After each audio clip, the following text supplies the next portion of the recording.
Assalamualaikum warahmatullahi wabarakatuh. Apa kabar kalian? Semoga kalian baik-baik saja dan tetap diberikan kesehatan oleh Allah Subhanahu wa Ta'ala. Bantu channel kami dengan cara subscribe dan tekan tombol lonceng kalian. Terima kasih. Semoga kisah ini bermanfaat.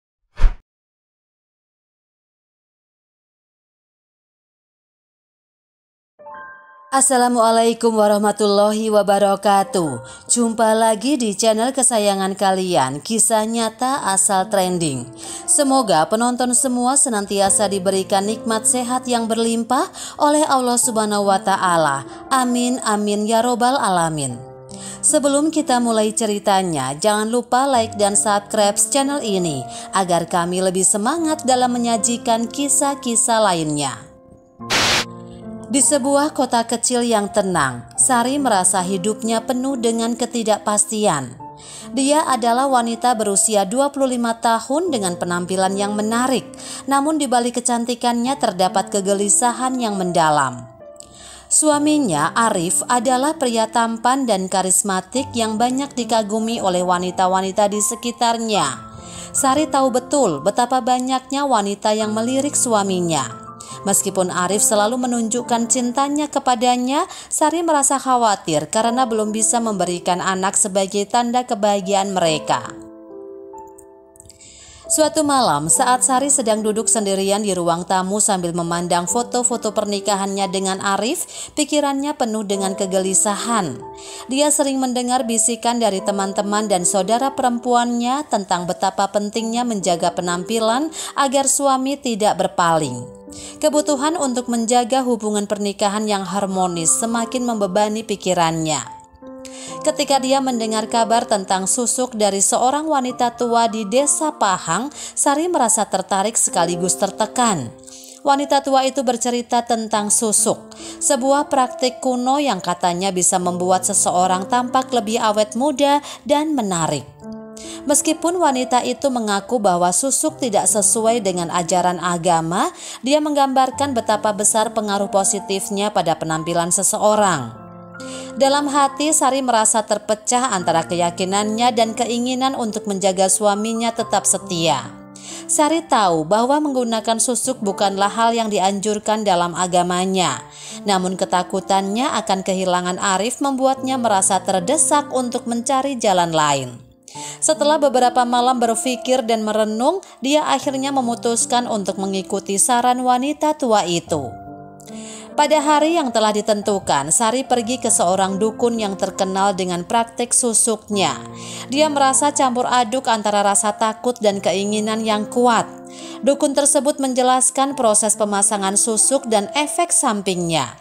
Meskipun Sari merasakan ketidaknyamanan, dia merasa terpaksa melanjutkan keputusan tersebut untuk memastikan suaminya tetap setia. Saat proses pemasangan susuk selesai, Sari merasakan perasaan campur aduk. Di satu sisi dia merasa lega karena telah melakukan sesuatu untuk menjaga penampilan dan hubungan pernikahannya. Di sisi lain, dia merasa bersalah karena tahu bahwa tindakan ini bertentangan dengan ajaran agamanya. Namun perasaan bersalah itu tidak cukup untuk menghentikannya.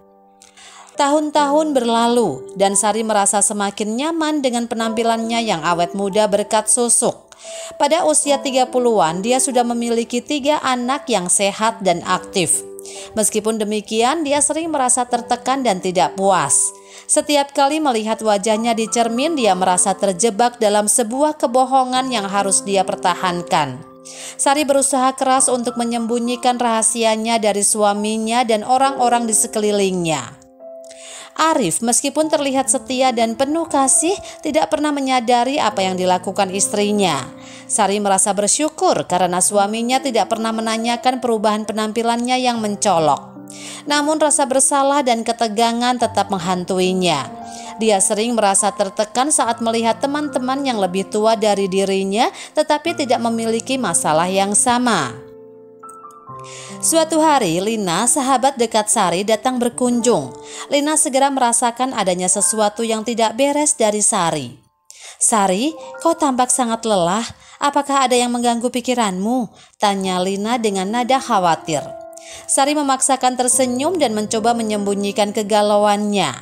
"Oh, aku hanya sedikit kelelahan, mungkin karena anak-anak yang semakin aktif," jawab Sari, meskipun dalam hati dia tahu itu bukan alasan yang sepenuhnya benar.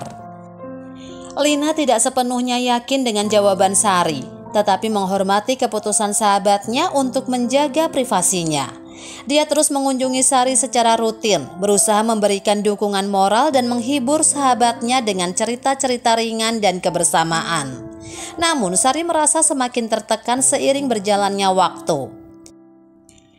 Setelah bertahun-tahun menjalani hidup dengan rahasia besar di balik susuk yang terpasang di wajahnya, Sari merasakan tekanan yang luar biasa. Arif, suaminya yang tampan dan penuh karisma, selalu membuatnya merasa tidak aman. Sari terus-menerus khawatir akan kemungkinan Arif mencari kebahagiaan di luar rumah. Namun kesulitan hidupnya tak cukup sampai di situ. Hari-hari Sari terasa semakin berat ketika suaminya tiba-tiba pergi untuk selamanya. Kecelakaan fatal yang merenggut nyawanya dalam konvoi motor mengejutkan seluruh keluarga dan kerabat yang mendengarnya. Suasana rumah Sari berubah drastis. Kesedihan yang mendalam menyelimuti setiap sudut rumah. Suara tangisan anak-anaknya menjadi latar belakang dari rasa duka yang tak terlindungi. Sari merasa seolah-olah dunianya runtuh. Dia duduk di ruang tamu menatap foto Arif di dinding dengan mata merah karena menangis. Setiap sudut rumah yang dulu terasa penuh kebahagiaan kini terasa kosong dan hampa. Tidak ada lagi suara tawa Arif. Tidak ada lagi obrolan ringan yang mereka biasa lakukan setelah makan malam. Lina, sahabat setia Sari, datang berkunjung setiap hari untuk memberikan dukungan. Lina menemukan Sari sering duduk termenung di depan cermin kamar, tampak seperti sedang bergulat dengan pikirannya sendiri. "Sari, aku tahu ini waktu yang sangat sulit. Kau tidak perlu menghadapi semua ini sendirian," kata Lina lembut mencoba memberikan semangat. Sari dengan air mata yang tak henti-hentinya berkata, "Aku merasa seperti telah gagal, Lina. Aku tidak hanya kehilangan suamiku, tetapi juga merasa seperti telah kehilangan diriku sendiri. Dan rahasia itu, rahasia tentang susuk, aku tidak pernah memberitahunya. Aku merasa sangat berdosa," sesalnya kemudian. Lina berusaha menenangkan Sari, mengingatkan bahwa mereka masih memiliki waktu untuk memperbaiki keadaan, untuk bertaubat dan mencari pengampunan. Namun Sari merasa dikelilingi oleh bayang-bayang kesalahan yang menyakitkan, membuatnya semakin tertekan. Setiap malam Sari terjaga dengan mimpi buruk yang mengganggu tidurnya. Dalam mimpinya dia sering melihat wajahnya hancur dan terbakar, seolah-olah manifestasi dari rasa bersalah yang mendalam. Ketika pagi tiba, Sari merasa lebih lelah daripada sebelumnya, dan rasa bersalah itu terus menghantui setiap langkahnya. Ketika penghujung tahun tiba, suasana hati Sari tidak kunjung membaik. Kesedihan dan rasa bersalah yang mendalam membuatnya merasa terjebak dalam lingkaran kematian dan penyesalan.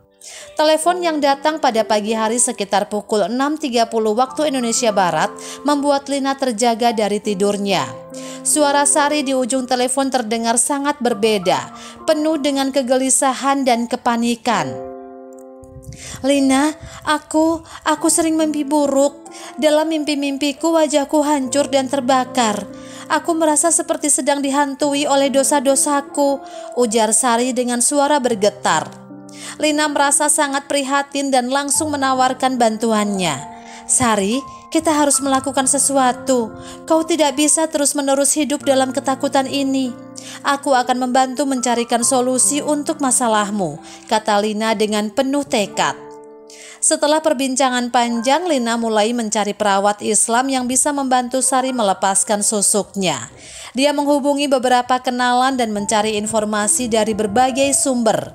Sementara itu Sari merasa seperti sedang berjuang melawan arus yang sangat kuat. Dia merasa tidak pantas mendapatkan bantuan atau pengampunan. Hari-hari berlalu dengan penuh kecemasan. Sari merasa setiap detik menjadi beban yang berat. Dia mulai menulis catatan harian, mencurahkan isi hatinya dan meminta ampunan kepada Allah Subhanahu wa Ta'ala. Dalam catatannya, dia mengungkapkan penyesalan mendalam dan harapan untuk memperbaiki kesalahan yang telah dibuatnya. Aku ingin menghapus semua ini dari hidupku. Aku tidak ingin meninggal dengan rasa bersalah yang menghantui. Aku ingin menjalani hidup yang lebih baik, hidup yang sesuai dengan ajaran agama dan penuh dengan pengampunan, tulis Sari dalam catatan hariannya. Sari duduk di ruang tamu rumahnya dengan tatapan kosong. Suasana rumah terasa hampa tanpa kehadiran Arif. Kecemasan dan rasa bersalah semakin menekan dirinya. Lina yang sejak awal memberikan dukungan merasa prihatin melihat sahabatnya dalam keadaan yang begitu terpuruk. Setelah beberapa minggu mencari, Lina akhirnya menemukan seorang perawat Islam di Selangor yang bersedia membantu Sari. Sari, aku telah mencari beberapa tempat untuk membantumu menghapus susuk. Ada seorang perawat Islam di Selangor yang memiliki reputasi baik dalam menangani kasus seperti ini, kata Lina bersemangat. Sari menatap Lina dengan penuh harapan. Aku sangat berterima kasih, Lina. Aku merasa seperti terjebak dalam penjara kesalahan dan aku tidak tahu harus mulai dari mana. Lina mengatur pertemuan dengan perawat tersebut dan mereka memulai perjalanan ke Selangor pada pagi hari yang cerah. Selama perjalanan, Sari merenung tentang hidupnya dan berharap ini akan menjadi langkah pertama menuju pemulihan. Setibanya di pusat rawatan Islam, mereka disambut oleh seorang wanita parubaya bernama Ibu Nani yang memiliki ketenangan dan kebijaksanaan yang membuat Sari merasa sedikit tenang. Ibu Nani memeriksa wajah Sari dan mulai menjelaskan proses penghapusan susuk. Ini adalah proses yang tidak mudah. Kami akan menggunakan metode yang sesuai dengan ajaran Islam untuk menghapus susuk dan membersihkan tubuh serta jiwa dari dosa, kata Ibu Nani dengan lembut. Sari merasakan campuran ketegangan dan kelegaan. Dia duduk dengan sabar saat Ibu Nani mulai bekerja, merasakan rasa sakit yang tajam namun membiarkan dirinya tenggelam dalam doa. Lina tetap berada di sampingnya, memberikan dukungan moral dan doa. Proses penghapusan susuk berlangsung selama beberapa jam. Rasa sakit yang dirasakan Sari tidak hanya fisik, tetapi juga emosional. Dia merasa setiap tusukan dan gesekan sebagai pengingat dari kesalahan masa lalunya. Namun dia juga merasa sedikit lega, seolah-olah sebagian dari bebannya telah terangkat. Setelah proses selesai, Sari merasa lelah namun puas. Ibu Nani memberikan beberapa nasihat tentang pentingnya menjaga niat dan amal setelah proses tersebut. Jangan biarkan kesalahan masa lalu menghalangi langkahmu ke depan. Yang penting adalah niat baik dan usaha untuk memperbaiki diri, Ibu Nani menasihati. Sari mengangguk, merasa lebih siap untuk melanjutkan hidupnya dengan cara yang lebih sesuai dengan ajaran agama. Dia dan Lina berdoa bersama sebagai tanda syukur dan berharap perjalanan ini akan membawa perubahan positif dalam hidupnya. Beberapa minggu setelah proses penghapusan susuk, Sari merasakan perubahan yang signifikan dalam dirinya. Dia mulai mengurangi aktivitas sosial dan lebih fokus pada hubungan spiritualnya. Selama masa ini, Sari berusaha menjalani hidup dengan lebih sederhana dan sopan, mengenakan pakaian yang lebih tertutup dan berdoa lebih sering. Ketika kesempatan untuk pergi umroh muncul, Sari merasa ini adalah momen yang sangat dinantikan. Bersama ketiga anaknya, mereka mempersiapkan perjalanan dengan penuh semangat. Meskipun perjalanan ini tidak mudah dengan anak-anak yang masih kecil dan kebutuhan logistik yang harus diatur, Sari merasa bahwa ini adalah langkah besar menuju penebusan. Selama perjalanan umroh, Sari dan anak-anaknya menjalani ibadah dengan khusyuk. Setiap langkah di tanah suci menjadi momen refleksi dan doa. Sari merasa lebih dekat dengan Tuhan dan menyadari betapa banyak yang perlu dia syukuri. Mengelilingi Ka'bah, dia merasa seolah-olah semua beban masa lalunya telah terangkat. Setelah kembali dari rumah, Sari tampak lebih damai dan penuh semangat. Lina merasakan perubahan positif dalam diri sahabatnya. Aku benar-benar melihat perbedaan besar dalam dirimu, Sari. Kau tampak lebih bahagia dan lebih tenang, kata Lina saat mereka bertemu. Sari tersenyum dan menjawab, aku merasa seperti seseorang yang baru lahir. Perjalanan umroh memberiku perspektif baru tentang hidup dan tentang bagaimana aku harus menjalani sisa hidupku dengan cara yang lebih baik. Sari mulai memperbaiki hubungan dengan komunitasnya, terlibat dalam kegiatan sosial dan agama dengan lebih aktif. Dia juga berusaha menjadi ibu yang lebih baik untuk ketiga anaknya, memberikan perhatian dan kasih sayang yang lebih besar. Meskipun dia masih merindukan Arif, dia merasa lebih siap untuk menghadapi masa depan dengan penuh harapan. Lina melihat sahabatnya bertransformasi menjadi seseorang yang lebih baik. Aku bersyukur melihat betapa besar perubahan dalam dirimu, Sari. Ini adalah perjalanan yang sulit, tetapi kau berhasil melalui semuanya dengan kekuatan dan tekad. Sari mengangguk setuju. Aku belajar banyak dari perjalanan ini. Yang terpenting adalah kesadaran dan keinginan untuk memperbaiki diri. Aku berharap bisa terus melangkah di jalan yang benar dan memberikan contoh yang baik untuk anak-anakku. Kisah Sari dari kesalahan dan penyesalan menuju penebusan dan pembaruan menjadi pelajaran yang berharga tentang kekuatan bertaubat dan menjalani hidup sesuai dengan ajaran agama.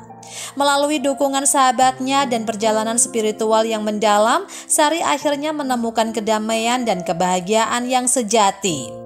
Kisah Sari adalah perjalanan panjang dari kesalahan dan penyesalan menuju penebusan dan pembaruan. Melalui dukungan sahabatnya, keinginan untuk berubah, dan pengalaman spiritual yang mendalam, Sari akhirnya menemukan kedamaian dan kebahagiaan yang sejati. Cerita ini menjadi pelajaran berharga tentang pentingnya bersyukur dan percaya pada takdir yang telah Allah gariskan. Karena sejatinya orang berselingkuh bukan karena dia tampan atau cantik, melainkan karena dia memiliki niat itu sendiri. Sari hanyalah satu dari sekian juta istri yang terbayang-bayangi oleh ketakutannya sendiri, sehingga dia nekat berbuat hal yang dilarang oleh agama. Namun bagaimanapun juga, akhirnya dia sadar bahwa itu tidak baik dan kembali ke jalan yang lurus. Demikianlah sebuah kisah penuh makna yang bisa kita ambil pembelajaran di dalamnya. Semoga kisah ini bisa memberikan nilai positif bagi penonton sekalian. Terima kasih telah menonton video ini sampai akhir. Sampai jumpa di kisah-kisah inspiratif lainnya. Jangan lupa like, subscribe, dan tinggalkan jejak kalian di kolom komentar. Wassalamualaikum warahmatullahi wabarakatuh.